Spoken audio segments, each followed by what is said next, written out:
Brooks like is a guy who takes slumps really hard and stuff. The first guy off on the ice for practice, last guy off. Said you had a long talk with him in the past couple of days. What was your message to him? It's just, like you've seen him, he's a very intense young man. And sometimes he tries to do too much. And we just looked over his video, his shifts, and then we went back and we looked at his goals. And, if there was anything we could find that he was doing different or whatever. And we just had a good talk. And I was so happy when he scored because, he watched the goals this morning and that's how he scores. The first one was exactly how he gets a lot of them. And he takes everything so personal that, you're never going to find a guy that cares more than Brooks like. And that's why it was hard on him. So to get the 2 goals, I was really happy for him. Bruce, you showed a lot of confidence in him the other night. You mentioned the Florida game, that with the game on the line, you put him in the shootout and he came through. Is that just something that can kind of get a guy started? Well, it is. I think sometimes it is, but it's just because I have confidence in him.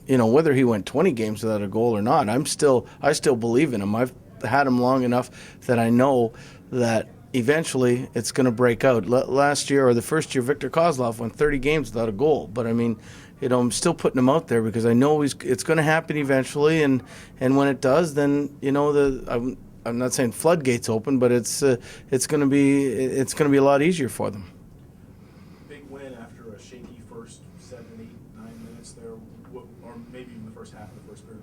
What didn't go right for you guys early? It seemed like you start off with a penalty and then 2 penalties, 3-on-1, and we don't convert on the 3-on-1, and maybe we just weren't as sharp out of the gate as we would have liked to have been, or maybe they really wanted it bad. I watched their warm up pretty closely, and they had their game faces on like it was a playoff game because I'm sure they wanted to make amends for the last game we had played them, and they came out really hard. And we weathered the storm. That's why when it was 2-2 after the first, I thought we were in good shape because I knew they came at us pretty hard and we would be better. And I didn't know how much better they would be.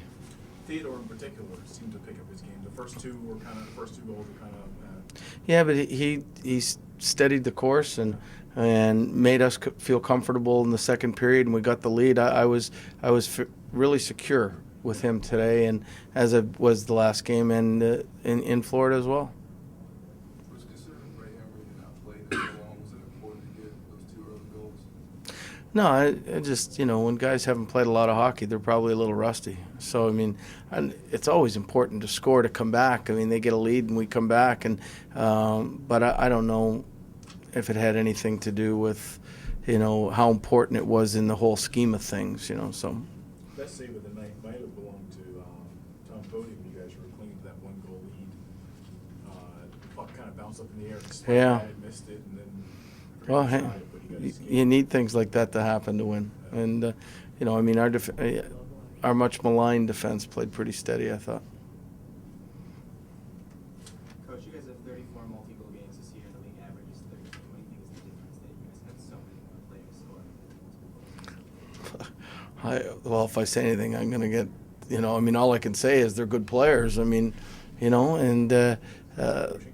it's not coaching. It's good players. And some guys get a feel for it, and then they have good games. It's somebody might do it the next game, and I think it comes with our balance. We got 3 lines that can score, and the 4th line chips in. What the 4th line does is they create the momentum so the other lines score. They don't score a lot of goals, but every time you see them pressuring and keeping the puck in, and then we roll a line over, that next line in the line or 2 seems to score. So they're very valuable. But we've got I think everybody on the top 9 forwards are all in double digits in goals. So it's difficult to cover all of them. Is this past little stretch here the most consistent your offense has been? Right before you went on that West Coast trip, it was like 5, 4, 3, 2, 1 goals, and then you kind of picked up from there. Well, eventually it's going to stop. We're not going to score 5 goals every game, but it's nice while it's going on. But other than the 4th line kind of generating, what is contributing, do you think, to these outbursts? It's kind of crazy. I don't know, but it's not power plays because we're getting 1 a game.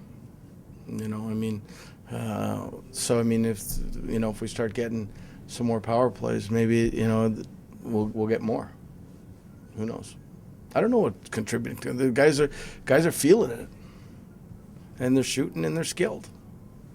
So, Bruce, all right. I see like Alex Salmon put that goal with a little more extra authority than normal.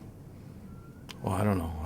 I just saw it go in. I couldn't care less if it was creeping in or if it was 100 miles an hour. So, I don't know if I wouldn't say it was an open net. He just wanted to make sure. I'm sure.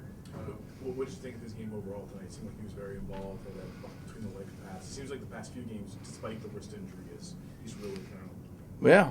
I mean, I just hope he doesn't think that this is no practicing and playing only is a good thing, because it's not going to last too much longer. What did you think of John Carlson's play? I thought he was very steady, really, really steady. I mean, me and George were talking. I don't know when, but he's going to be a real good NHL player. I mean, let's not forget he's only 19 at this stage. Is he headed back to Hershey tonight? Not tonight. Tomorrow? Maybe not tomorrow. I don't know. He hasn't been sent down, so we'll figure that one out tomorrow at practice. Okay?